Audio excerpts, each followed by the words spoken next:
नमस्कार दोस्तों, कोरार के एडवोकेट में एक बार आपका पुनः स्वागत है। आज हम संसदीय समिति के तीसरे क्लास में चर्चा करने जा रहे हैं।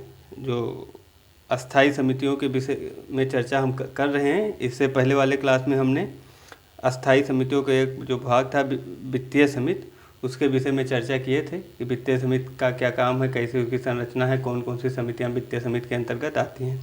अब आज हम चर्चा कर रहे हैं विभागीय समिति, इसका क्या काम है, कैसी संरचना है। तो सबसे पहले तो हमको ये जानना है कि ये जो विभागीय समिति की बात है, ये हमारे मूल संविधान में इसकी कोई चर्चा नहीं की गई थी। इसकी चर्चा कई वर्षों के होने के पश्चात पहली बार 18 अगस्त 1989 को पहली बार गठन किया गया, और वो सिर्फ 3 विभागों में गठन किया गया था। 3 विभाग कौन कौन से? एक कृषि समिति, दूसरा पर्यावरण एवं वन समिति, और विज्ञान एवं प्रौद्योगिकी समिति। बाद के वर्षों में कई सुझाव आए।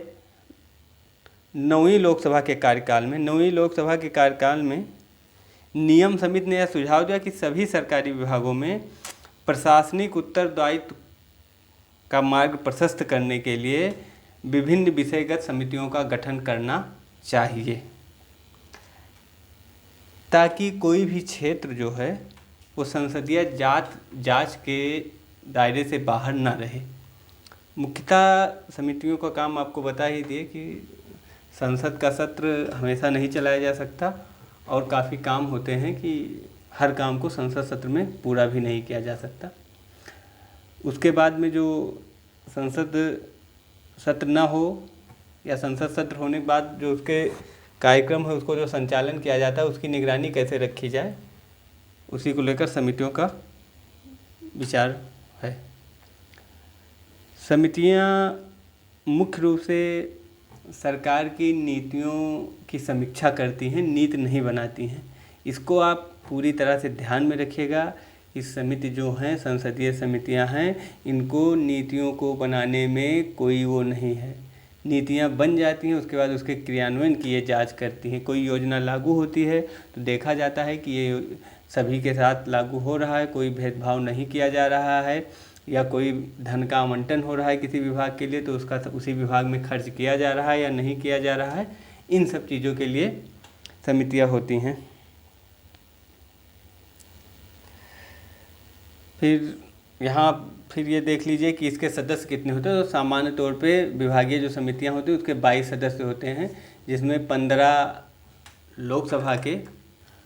सदस्य लोकसभा के और 7 सदस्य राज्यसभा के होते हैं।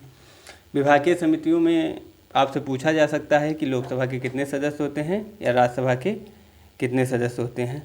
इनका मुख्य काम क्या है? जो विभाग की अनुदानें हैं उनके मांगों पर विचार करना और उसको देखना, और लोकसभा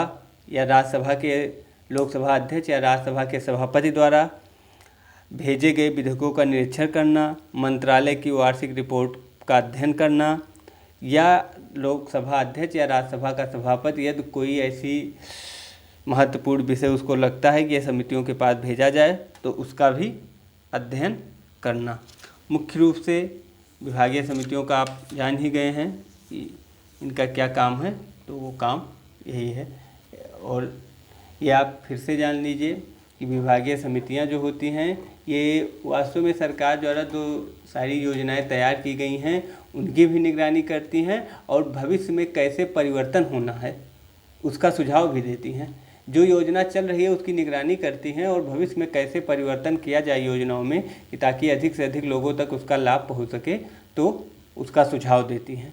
मतलब निगरानी और सुझाव दोनों इनका कार्य है। इसीलिए समितियों को, जो संसदीय समितियां हैं, इन्हें संसद की प्रहरी कहा जाता है।